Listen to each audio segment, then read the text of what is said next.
بالله من الشيطان الرجيم. بسم الله الرحمن الرحيم. أعوذ بالله من الشيطان الرجيم. أفلا ينظرون إلى الإبل كيف خلقت وإلى السماء كيف رفعت وإلى الجبال كيف نصبت. جیسا کہ ہماری جو تفسیر ہے آیت نمبر 17 تک ہو چکا ہے. آج جو تفسیر ہے انشاءاللہ آیت نمبر 18 سے ہے. آیت نمبر 18 سے آج ہماری تفسیر ہے. جیسا کہ سب سے پہلے اللہ تعالیٰ جو ہے نا یہاں افلا ینظرون، کیا تم نہیں دیکھتے، الی الابل اونٹ کی طرف، کیف خلقت کیسا اللہ نے اونٹ کو پیدا کیا، کیسا اللہ نے اونٹ کو پیدا کیا. جیسا کہ میں نے کل آپ کے سامنے بتایا تھا کہ اونٹ کی کیوں اللہ نے خاص طور پر یہاں اونٹ کا ذکر کرتے ہیں، کیونکہ اس زمانے میں ان کے پاس اونٹ ہی تھا. سعودی عرب میں اس زمانے میں اونٹ ہی تھا. وہ گھر میں اونٹ ہی کھاتے تھے، وہ اونٹ ہی ذبح کرتے تھے، اونٹ پر ہی سوار ہو کے سفر کرتے تھے. یہ تمام چیز جو ہے نا اونٹ کے ساتھ ہی کرتے تھے. اس وجہ سے اللہ نے خاص طور پر اونٹ کا وہاں ذکر کیا.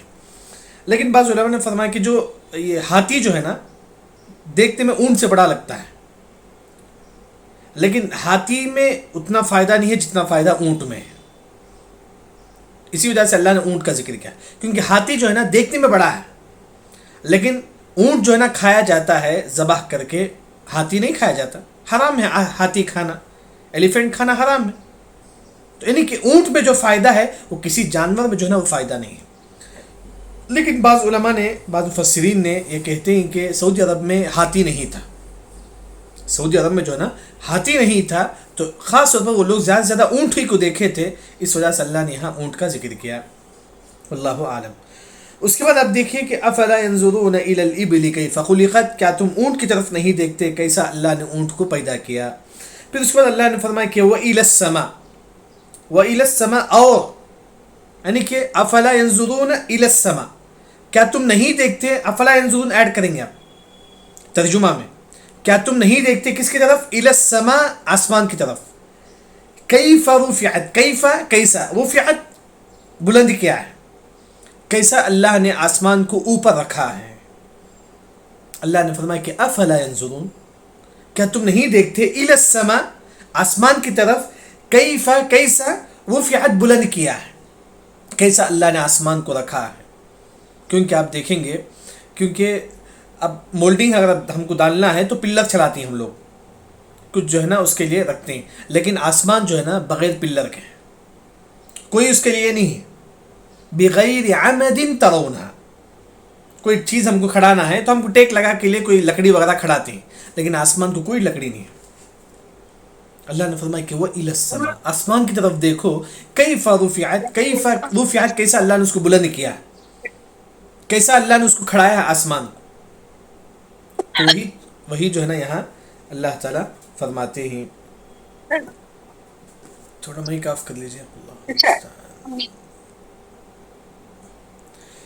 اس کے بعد آپ دیکھیے وَإِلَى الْجِبَالِ، وَإِلَى، اور جیسا کہ ترجمہ میں آپ ایڈ کریں گے افلا ينظرون، کیا تم نہیں دیکھتے، إِلَى الْجِبَالِ، پہاڑوں کی طرف، کیا تم پہاڑ کی طرف نہیں دیکھتے، کیف کیسا، نصبت، اس کو گاڑا گیا ہے.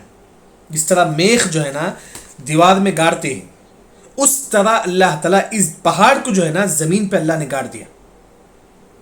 کوئی چیز ہم کو اٹکانے کے لیے ہم میخ لگا کے اٹکاتے ہیں، اس طرح اللہ نے زمین کا جو میخ ہے وہ کیا ہے، پہاڑ ہے. جیسا کہ اللہ نے فرمایا سورہ نبا کے اندر والجبال اوتادا، یہ پہاڑ جو ہے نا میخ کی طرح ہے. زمین کا میخ کیا ہے، پہاڑ ہے، جس کی وجہ سے. ہاں لیکن آپ دیکھیں گے یہ آیت، جیسا کہ اللہ نے فرمایا کہ تم آسمان کی طرف دیکھو، پھر اللہ نے فرمایا کہ تم زمین کی، پہاڑ کی طرف دیکھو. ام الدرداء رضی اللہ عنہ، صحابیہ ہیں، ام الدرداء رضی اللہ عنہ جب بھی سفر کے لیے نکلتے تو پہاڑ کے اوپر کھڑے ہوتے، اور جو بھی ان کے ساتھ تھے ان کو بولتے کہ دیکھو اللہ نے فرمایا کہ وَإِلَى الْجِبَالِ كَيْفَ نُصِبَتْ، اللہ نے فرمایا کہ وَإِلَى السَّمَاءِ كَيْفَ رُفِعَتْ. یعنی کہ ساتھ میں جو بھی لوگ ہوتے ان کو بولتے کہ پہاڑ پر غور و فکر کرو کیسا اللہ نے پہاڑ کو بنایا. جو بھی ان کے ساتھ ہوتے ان کو بولتے ام الدرداء رضی اللہ عنہ کہ دیکھو اس زمین کی طرف کیسا اللہ نے زمین کو بچھو دیا، کیسا اللہ نے پہاڑ کو کھڑا کیا، کیسا اللہ نے آسمان کو جو ہے نا اس کے اوپر، یعنی کہ تمام چیزیں ام الدرداء رضی اللہ عنہ جب بھی سفر کے لیے نکلتے تو وہ میدان میں کھڑے ہوتے، پہاڑ کے اوپر کھڑے ہو کر یہ آیتیں یاد کرتے تھے. یعنی کہ غور و فکر کرنا، اللہ کے مخلوقات پر غور و فکر کرنا، کیسا اللہ نے پہاڑ کو پیدا کیا، کیسا اللہ نے آسمان کو پیدا کیا. یہ عظیم عبادت ہے، یہ عظیم عبادت یاد رکھیں. اس کی اہمیت کو بتانے کے لیے اہل علم نے ایک بات یہ ذکر کرتے ہیں کہ آپ صلی اللہ علیہ وسلم نبی کب بنے؟ 40 سال کے بعد. 40 سال تک آپ صلی اللہ علیہ وسلم کون سی عبادتیں کرتے تھے؟ غور و فکر کرتے تھے. 40 سال تک آپ صلی اللہ علیہ وسلم جو ہے نا غار حرا میں بیٹھ کر غور و فکر کرتے تھے، کیسا اللہ نے آسمان کو پیدا کیا، کیسا اللہ نے زمین کو پیدا کیا. یہ غور و فکر کرنا کتنی عظیم عبادت ہے. نماز روزہ اس سے پہلے آپ صلی اللہ علیہ وسلم کون سی عبادتیں کرتے تھے؟ غور و فکر کرنا. اسی وجہ سے عمر بن عبدالعزیز رحمہ اللہ فرماتے ہیں کہ اللہ کی مخلوقات پر غور و فکر کرنا سب سے افضل عبادت ہے، سب سے افضل عبادت ہے. کیسا اللہ نے پیدا کیا زمین کو، کیسا اللہ نے آسمان کو پیدا کیا، کیسا اللہ نے پہاڑ کو پیدا کیا، اس پر غور و فکر کرنا ایک افضل عبادت ہے. یاد رکھیں افضل عبادت ہے. تو انسان جیسا ہم نماز پڑھتی ہیں وہ بھی ایک عبادت ہے، روزہ رکھتی ہیں وہ بھی ایک عبادت ہے، اسی طرح غور و فکر کرنا یہ بھی ایک بہت عظیم عبادت ہے. وہی یہاں اللہ تعالیٰ فرماتی ہیں کہ افلا ينظرون الى الابل، اے لوگو تم اونٹ پر غور و فکر کرو، وَإِلَى السَّمَاءِ آسمان پر تم غور و فکر کرو، وَإِلَى الْجِبَالِ تم پہاڑ پر کیا تم غور و فکر کرو. جیسا کہ یہاں اللہ نے فرمایا کہ وَإِلَى الْجِبَالِ كَيْفَ نُصِبَتْ، وَإِلَى الْجِبَالِ پہاڑ ہے، کیف نصیبت کیسا اللہ نے پہاڑ کو گاڑا ہے. شیخ ابن عثیمین رحمہ اللہ نے اس آیت کی تفسیر میں ایک بات یہ ذکر کرتے ہیں کہ پہاڑ کتنا اندر ہے، زمین کے کتنا اندر ہے پہاڑ. اہل علم نے سمجھانے کے لیے کہا کہ بعض علماء کا یہ کہنا ہے کہ پہاڑ اتنا اندر ہے زمین کے جتنا زمین و آسمان میں گیپ ہے. زمین و آسمان میں کتنا گیپ ہے؟ اتنا اندر ہے پہاڑ زمین کے. کتنی یعنی کہ کتنا اندر ہے پہاڑ، جتنا زمین سے آسمان میں کتنا گیپ ہے اتنا اندر پہاڑ جو ہے نا زمین کے اندر ہے. دیکھیں وَإِلَى الْجِبَالِ كَيْفَ نُصِبَتْ. بلکہ بعض مفسرین نے اس آیت کی تفسیر میں کئی باتیں ذکر کرتے ہیں، بلکہ پہاڑ کی بھی فضیلت اس سے معلوم ہوتی ہے. بلکہ خاص وہ پہاڑ ہے جس میں کھڑے ہونے پر انسان کی گناہ معاف ہوتی. وہ کہ عرفات کے میدان میں، عرفات کے میدان میں لوگ پہاڑ پر کھڑے ہوتی ہیں، کئی لوگوں کی گناہ معاف ہوتی ہیں. وہاں سے جبل رحمہ بولتے ہیں. اسی طرح پہاڑ کی، جیسا کہ مدینہ میں جو پہاڑ تھا آپ صلی اللہ علیہ وسلم نے فرمایا کہ جبل یحبنا ونحب، یہ وہ پہاڑ ہے ہم ان سے محبت کرتی وہ ہم سے محبت کرتا ہے. پہاڑ کے بارے میں آپ صلی اللہ علیہ وسلم نے فرمایا کہ یہ پہاڑ مجھ سے محبت کرتا ہے. جبل احد کے پہاڑ کو دیکھ کر آپ صلی اللہ علیہ وسلم نے کہا. اسی پہاڑ پر آپ صلی اللہ علیہ وسلم غار حرا پر بیٹھا کرتے تھے. یعنی کہ پہاڑ کی بھی بڑی عظیم جو ہے نا فضیلت ہے. بلکہ پہاڑ بھی جو ہے نا تسبیح بیان کرتی ہیں. یہ پہاڑ بھی اللہ اکبر سبحان اللہ الحمدللہ، لیکن وَلَكِنْ لَا تَفْقَهُونَ تَسْبِيحَهُمْ. اللہ تعالیٰ فرماتی کہ یہ پہاڑ کی جو تسبیح ہے، آسمان کی جو تسبیح ہے، کنکر کی جو تسبیح ہے ہم نہیں سمجھ سکتے، لیکن وہ بھی تسبیح بیان کرتے ہیں. وہی جو ہے نا انسان پہاڑ پر غور و فکر کرے، پہاڑ کس طرح اللہ نے پیدا کیا. بلکہ بعض مفسرین نے یہ بھی ذکر کرتی ہیں کہ یہاں جو اللہ نے فرمایا کہ تم اونٹ کی طرف دیکھو، زمین کی طرف دیکھو، پہاڑ کی طرف دیکھو، کئی نان مسلم جو ہے نا صرف یہ دیکھ کر اسلام قبول کر لے. کیسا اللہ نے آسمان کو پیدا کیا، کیسا اللہ نے زمین کو پیدا کیا. یعنی کہ صرف یہ دیکھ کر جو ہے نا کئی نان مسلم جو ہے نا اسلام قبول کر لیتے ہیں. تو وہی جو ہے نا یہاں اللہ تعالیٰ جو ہے نا غور و فکر کرنے کی جو ہے نا طرف جو ہے نا ابھارتے ہیں. اس کے بعد اللہ نے فرمایا کہ وَإِلَى الْأَرْضِ، اور وَإِلَى طرف الْأَرْض زمین، تم زمین کی طرف دیکھو، کیسا سطحت، سطحت کا مطلب بچھانا. جس طرح ہم جو ہے نا زمین میں کارپیٹ بچھاتے ہیں اس طرح اللہ نے زمین کو بچھو دیا، بچھایا اللہ تعالیٰ زمین کو. یہ بھی بہت بڑی نعمت ہے. انسان تھوڑا غور و فکر کرے، اگر اللہ تعالیٰ زمین کو پہاڑ جیسا اگر بناتا تو کیا ہم زمین میں کھیتی باڑی کر سکتے؟ نہیں. اگر اللہ تعالیٰ جس طرح پہاڑ وہاں ٹوٹا ہو رہتا ہے، وہاں گڑا ہوتا ہے، اگر زمین میں اس طرح ہوتا تو لوگ چل سکتے؟ نہیں. یعنی کہ یہ بھی بہت بڑی نعمت ہے. انسان صرف اتنا سوچے، یہ بہت بڑی بات ہے. صرف اتنا سوچے اللہ نے زمین کو کتنا اچھا ہمارے لیے بچھو دیا. کتنا اللہ نے زمین کو جو ہے نا ہموار کیا، ہم اس زمین پہ چل سکتے ہیں، اس زمین پہ جا کے ہم کما سکتے ہیں، اسی زمین پہ چل کر جو ہے نا ہم جو ہے نا ہمارا روز معاش کے لیے تلاش کر سکتے ہیں. یعنی کہ یہ بھی بہت بڑی ہے. وہی اللہ نے فرمایا کہ وَإِلَى الْأَرْضِ، ہم نے زمین کو بچھو دیا، کیسا سطحت، بچھو دا، جس طرح ہم کپڑا کو کارپیٹ کو بچھاتے ہیں، اس طرح اللہ نے زمین کو بچھو دیا. ہاں، لیکن خاص طور پر مفسرین نے اس آیت کی تفسیر میں ایک بات یہ ذکر کرتی ہیں کہ زمین جو ہے نا گول ہے. زمین جو ہے نا گول ہے. لوگ بولتے ہیں کہ زمین جو ہے نا، نہیں، زمین جو ہے نا گول ہے. تو یہ کئی مفسرین نے جو ہے نا اس پر، جیسے شیخ ابن عثیمین رحمہ اللہ، بلکہ کئی علماء نے جو ہے نا اس کی طرف اشارہ کرتی ہیں کہ زمین گول ہے. اس پر کئی علماء کی تحقیقات ہیں کہ یہ بتاتی ہیں کہ زمین جو ہے نا گول ہے. اس کی مشہور جو دلیل ہے، جیسا کہ ہم سورہ انشقاق آیت نمبر 3، واللہ المستعان، کاف کر لیجئے، سورہ انشقاق آیت نمبر 3 میں اللہ نے قیامت کے بارے میں فرمایا کہ وَإِذَا الْأَرْضُ مُدَّتْ، وَإِذَا، جب الْأَرْض، زمین کو، مدت، زمین کو ہم لمبا کر لیں گے. اس طرح چمڑے کو ہم کھینچتے ہیں تو چمڑا لمبا ہو جاتا ہے، اس طرح جو ہے نا زمین کو ہم لمبا کر دیں گے. تو اس آیت سے علماء نے استدلال کیا ہے کہ زمین جو ہے نا لمبا ہے، گویا کہ اب زمین گول ہے. اب زمین جو ہے نا گول ہے، لیکن کل قیامت کی زمین کو کھینچ کر لمبا کر دیا جائے گا. اس زمین کو کھینچ کر جو ہے نا اللہ تعالیٰ لمبا کر دیں گے. اس پر جو ہے نا شیخ بن باز رحمہ اللہ، شیخ ابن عثیمین، بلکہ کئی علماء نے جو ہے نا اس پر تحقیق ذکر کرتے ہیں کہ بتانے کا مقصد یہ کہ زمین جو ہے نا گول ہے. اس کے بعد اللہ نے یہاں دیکھیے، سب سے پہلے اللہ نے اونٹ کا ذکر کیا، پھر اللہ تعالیٰ نے آسمان کا ذکر کیا، پھر اللہ تعالیٰ نے پہاڑ کا ذکر کیا، پھر اللہ تعالیٰ نے زمین کا ذکر کیا. کیوں اس طرح؟ یہ ترتیب کا کیا فائدہ ہے؟ تو مفسرین یہ کہتی ہیں کہ ایک جو اونٹ کہاں رہتا ہے، اس زمانے میں دیہات پہ رہتا تھا. ایک اونٹ چلانے والا اگر اونٹ پر بیٹھ جاتا ہے، افلا ينظرون الى الابل، سب سے پہلے وہ اونٹ پر غور و فکر کرے. ایک جو نا اونٹ چلانے والا جو نا اونٹ پر بیٹھ جاتا ہے، اب وہ سر اٹھائے تو کیا نظر آئے گا؟ وَإِلَى السَّمَاءِ كَيْفَ رُفِعَتْ، جب سر اٹھائے گا تو آسمان نظر آئے گا. پھر وَإِلَى الْجِبَالِ كَيْفَ نُصِبَتْ، پھر وہ سر کو نیچے کرے گا تو پہاڑ نظر آئے گی. پھر وَإِلَى الْأَرْضِ كَيْفَ سُطِحَتْ، اور نظر اور بھی نیچے کرے گا تو جو ہے نا کہاں نظر آئے گی؟ زمین نظر آئے گی. یعنی کہ یہ جو ترتیب جو ہے نا یہ بھی اللہ کی جانب سے. سب سے پہلے اونٹ پر بیٹھے گا ایک انسان، سب سے پہلے اونٹ پر غور و فکر کرے، پھر سر اٹھائے گا تو کیا نظر آئے گا؟ آسمان نظر آئے گا. پھر سر چھوڑا نیچے کرے گا تو کیا نظر آئے گا؟ پہاڑ نظر آئے گا. پھر اور نیچے کرے گا تو زمین نظر آئے گی. وہی اللہ نے سب سے پہلے اونٹ کا ذکر کیا. ایک دیہاتی اونٹ پہ بیٹھتا ہے تو افلا ينظرون الى الابل، اونٹ نظر آتا ہے. پھر وَإِلَى السَّمَاء، پھر سر اٹھاتا ہے تو آسمان نظر آتا ہے. پھر سر جھکاتا ہے تو وَإِلَى الْجِبَالِ، پہاڑ نظر آتا ہے. پھر اس کے بعد پھر سر نیچے کرتا ہے تو زمین نظر آتا ہے. یہی ترتیب سے جو ہے نا اللہ تعالیٰ اسی وجہ سے سب سے پہلے آسمان کا، اس کے بعد پہاڑ کا، کیونکہ انسان آسمان دیکھنے کے بعد جب سر نیچے کرتا ہے تو پہاڑ نظر آتا ہے، پھر اور بھی نیچے کرتا ہے تو زمین نظر آتی ہے. تو اسی وجہ سے اللہ نے ترتیب سے یہاں ذکر کرتے ہیں.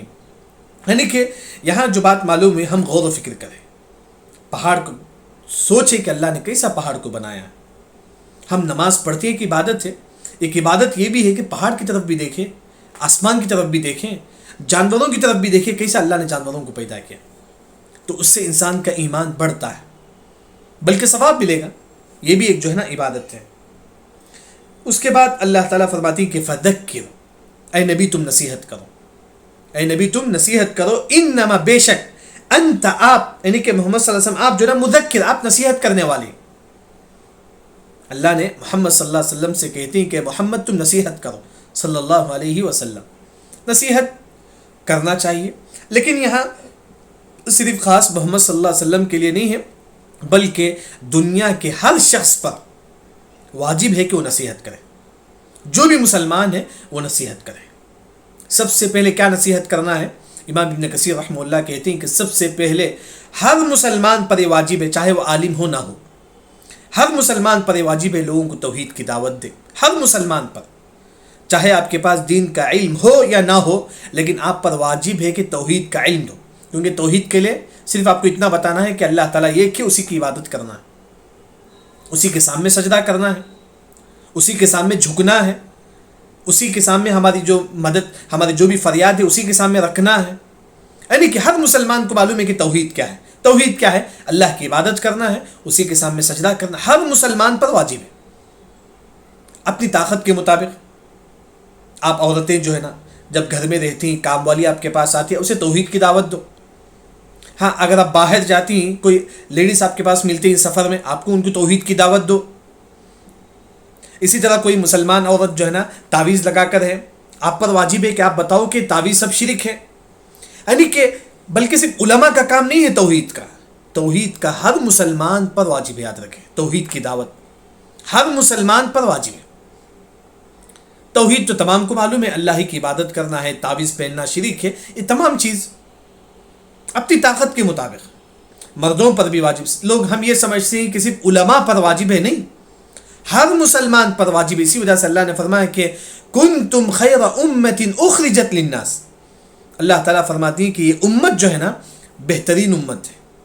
یہ جو امت ہے بہترین امت ہے. کب بہترین امت ہے؟ جب لوگوں کو توحید کی دعوت دے گی. یہ امت اس وقت بہترین ہوگی جب لوگوں کو توحید کی دعوت دیں گے. تو اس آیت کی تفسیر میں شیخ ابن عثیمین رحمہ اللہ فرماتی ہیں کہ آپ بہتر کب بنیں گے؟ جیسا کہ زید ہے، زید اس امت کا بہترین شخص کب بنے گا؟ جب وہ لوگوں کو توحید کی دعوت دے گا. ایک عورت ہے، وہ کب بہتر بنے گی؟ جب وہ لوگوں کو توحید کی دعوت دے گی، تب وہ بہتر امت ہے. ایک ہوتا ہے کہ ایک انسان بہتر کب ہوگا؟ جب وہ لوگوں کو توحید کی دعوت دے گا. دوسرا، پوری جماعت والے کب بہتر ہوں گے؟ جب پوری جماعت والے توحید کی دعوت دیں گے. یعنی کہ وہی اللہ نے فرمایا کہ کنتم خیر امت اخرجت للناس. یہ امت سب سے بہتر ہے تب جب آپ توحید کی دعوت دیں گے. انسان اپنی طاقت کے مطابق جو ہے نا توحید کی دعوت دینا چاہیے. وہی اللہ نے فرمایا کہ فذکر انما انت مذکر. اے محمد تم نصیحت کرو، بے شک آپ جو ہے نا نصیحت کرنے والے ہیں. لیکن یہاں جو ہے نا انسان جو ہے نا سب سے پہلے نصیحت اپنے گھر والوں کو کرے. گھر میں کوئی شرک کرتا ہے تو یہاں سب سے پہلے واجب ہے کہ آپ اپنے گھر والوں کو توحید کی دعوت دیں. اپنے گھر والوں کو توحید کی دعوت دینے کا مطلب یہ کہ ایسی کتابیں نہ پڑھے جو آپ کی توحید کو جو ہے نا خلل لا سکتی ہیں. جیسا کہ فضائل اعمال ہے. فضائل اعمال آپ کے توحید کو چھین سکتی ہے، بلکہ تو پورا شرک ہے اس میں. اسی طرح جماعت اسلامیوں کی جو کتاب ہے اس میں جو توحید کے خلاف ہے. ان کی تفسیر جو ہے نا جماعت اسلامی کی جو تفسیر ہے توحید کے خلاف ہے. بلکہ یہاں جو جماعت جو ہے نا کئی جو جماعت ہیں گمراہ جو جماعت جو ہمارے پاس ہیں، اگر ان جماعتوں کی کتابیں اگر آپ پڑھیں گے خود انسان توحید اس کے دل سے نکل جائے گا. جہاں توحید کا حکم دینا ہے خود ایک مسلمان بھی اپنی توحید کی حفاظت کرے. وہی اللہ نے فرمایا کہ فذکر انما انت مذکر. اس کے بعد اللہ نے فرمایا کہ لست نہیں ہی آپ، لست نہیں علیہم آپ پر، اے محمد آپ پر نہیں ہے بمسیطر مجبور کر، بمسیطر مجبور کرنا. یعنی کہ زید جو ہے نا نماز نہیں پڑھتا ہے، میں ڈال کے اسے مجبور کرتا تو نماز پڑھ نماز میرے لیے جائز نہیں ہے. مسیطر کا معنی یہ ہے کہ میں اس کو بتاؤں گا کہ نماز پڑھنا واجب ہے. ایک رمیش ہے اسلام نہیں قبول کرتا ہے، میں کیا کرتا ہوں تو اسلام قبول کر نہیں تو میں قتل کر دوں گا. یہ جائز نہیں ہے. یہ جائز. وہی اللہ نے فرمایا کہ لست علیہم بمسیطر. اے محمد آپ پر یہ واجب نہیں کہ آپ اس کو مجبور کرو اسلام لانے کے لیے. نہیں، آپ کا کام یہ ہے کہ آپ بتا دو بس اسلام یہ ہے، اللہ ہی کو پکارنا ہے، شرک نہیں کرنا ہے، بس اتنا ہی آپ کا کام ہے. لیکن یہ کرنا کہ نہیں آپ کو اسلام لانا ہی ہے نہیں تو آپ میں قتل کر دوں گا، یہ سب غلط ہے. وہی اللہ نے فرمایا کہ لست علیہم بمسیطر. جیسا کہ آپ کے خاندان میں کوئی انسان ہوگا، برے انسان بھی ہوتے ہیں، اگر آپ ان کو دین کی دعوت دیتے ہیں وہ نہیں مانتا ہے، آپ پر واجب نہیں ہے کہ وہ آپ کی بات مانے. نہیں، ہدایت دینے کا کام اللہ تعالیٰ کا ہے، لیکن آپ کا کام اسے پہنچانا ہے. وہی اللہ نے فرمایا کہ لست علیہم بمسیطر. آپ لوگوں کو مجبور مت کرو کہ آپ کی بات مانے ہی نہیں. کئی لوگ گمراہ لوگ بھی ہوتے ہیں، برے انسان بھی ہوتے ہیں جو دین کی بات کو نہیں مانتے ہیں، لیکن آپ کا کام صرف بتانا ہے بس. لیکن آپ مجبور مت کرو کہ میری بات مانو نہیں، آپ کا کام صرف بتانا ہے. وہی اللہ نے فرمایا کہ لست علیہم بمسیطر. اس کے بعد اللہ نے فرمایا کہ الا، آپ دین کی بات بتاتے ہیں مگر من جو تولا منہ پھیرتا ہے، یعنی کہ جو نبی کی بات نہیں مانتا ہے، جو قرآن حدیث کی بات نہیں مانتا ہے، وہ کفر، اور جو کفر کرتا ہے. تولا کا مطلب منہ پھیرنا، یعنی کہ آپ کسی کو بتاتے ہیں کہ قرآن حدیث میں ایسا بتایا گیا ہے. ایک خبر پرست ہے جو قبر کے سامنے جھکتا ہے. آپ اس کو بتاتی ہیں کہ دیکھیے قبر وغیرہ جانا جائز نہیں ہے، حرام ہے شریعت میں، وہاں جا کر سجدہ کرنا بھی جائز نہیں ہے، تمام شرک ہے، وہ آپ کی بات نہیں مانتا ہے، تو اللہ نے فرمایا کہ تولا، وہ انسان جو ہے نا منہ پھیرنے والا ہے، آپ کی بات نہیں مانتا ہے، وہ کفر اور کفر کرتا ہے، اور وہ کفر کرتا ہے۔ تولا کا ایک معنی یہ بھی یاد رکھیں کہ ایک جماعت والا ہوتا ہے، نماز پڑھتا ہے آپ کے ساتھ، آپ اس کو بتاتی ہیں کہ آمین آواز سے بولنا چاہیے، کیونکہ حدیث میں آ کر ہے کہ آمین آواز سے بولو، جیسا کہ حدیث میں آتا ہے کہ مسجد پر آواز سے گونجتی تھی آمین کی آواز سے، آپ اس کو بتاتی ہیں کہ آمین آواز سے بولو، لیکن وہ انسان نہیں مانتا ہے، تو گویا کہ تولا، گویا کہ وہ آپ کی بات سے منہ پھیرتا ہے، تولا، گویا کہ وہ آپ کی بات کو نہیں مانتا ہے، وہ آپ کی بات نہیں، قرآن حدیث کی بات ہے۔ ایک انسان کو آپ بولتی ہیں کہ سینے پر ہاتھ باندھو، ہاں، ایک انسان کو آپ بولتی ہیں کہ جو ہے نا، یعنی کہ تمام چیز جو ہے نا، یہ دین کی بات جب آپ اسے بتاتی وہ نہیں مانتا ہے، تو گویا کہ وہ تولا میں اس کا شمار ہوگا۔ اس کے بعد اللہ نے فرمایا کہ وہ کفر، اور کفر کرنے والے، یہ تو کافر ہیں جو آپ کی بات نہیں مانتی، ایک ہے کہ مسلمان جو آپ کی بات نہیں مانتی، اور ایک کفر جو ہے نا کفر کرنے والے ہیں، ایسے لوگوں کے بارے میں اللہ نے فرمایا کہ فَيُعَذِّبُهُ اللَّهُ الْعَذَابَ الْأَكْبَرَ، فَيُعَذِّبُهُ اللَّهُ، اللہ ان کو عذاب دے گا، العذاب، ایسا عذاب، اکبر، بڑا عذاب اللہ تعالیٰ ان کو دے گا، یعنی کہ جہنم میں اللہ تعالیٰ ان کو عذاب دے گا، جہنم میں اللہ تعالیٰ ان کو عذاب دے گا۔ یہاں دیکھیے اکبر اللہ نے فرمایا، اس کا مطلب یہ ہے کہ بڑا عذاب کا مطلب چھوٹا عذاب بھی ہے، وہ کہاں؟ اس دنیا میں، اس دنیا میں جو اللہ اس کے رسول کی بات نہیں مانیں گے، اللہ تعالیٰ اس دنیا میں ان کو بیماری دے گا، اللہ تعالیٰ اس دنیا میں اللہ تعالیٰ ان کو جو ہے نا ہر قسم کی بھی آزمائی سے نوازے گا، یعنی کہ جو اللہ کی بات نہیں مانتے اس دنیا میں بھی اللہ تعالیٰ ان کو عذاب دے گا، چاہے بیماری کے ذریعے سے ہو، چاہے پیسہ چھین کر ہو، یعنی کہ کئی قسم کے اللہ تعالیٰ ان کو عذاب دے گا۔ وہی اللہ تعالیٰ فرماتی ہے کہ فَيُعَذِّبُ اللَّهُ الْعَذَابَ الْأَكْبَرَ۔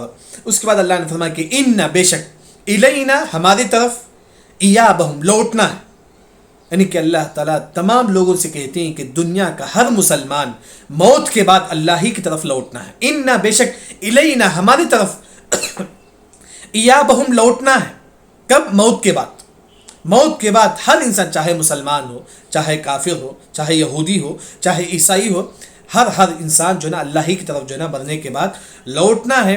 اس کے بعد اللہ نے فرمایا کہ ثم، پھر، ان، بے شک، علینا، ہم پر ہے، حسابہم، اس کا حساب لینا، یعنی کہ اللہ تعالیٰ جو بھی آئیں گے تمام کا اللہ تعالیٰ حساب لیں گے، تمام کا جو ہے نا اللہ تعالیٰ جو ہے نا حساب لیں گے، یعنی کہ مرنے کے بعد اللہ ہی کے پاس آنا ہے، پھر اللہ ہی جو ہے نا تمام لوگوں کا جو ہے نا اللہ تعالیٰ حساب لیں گے۔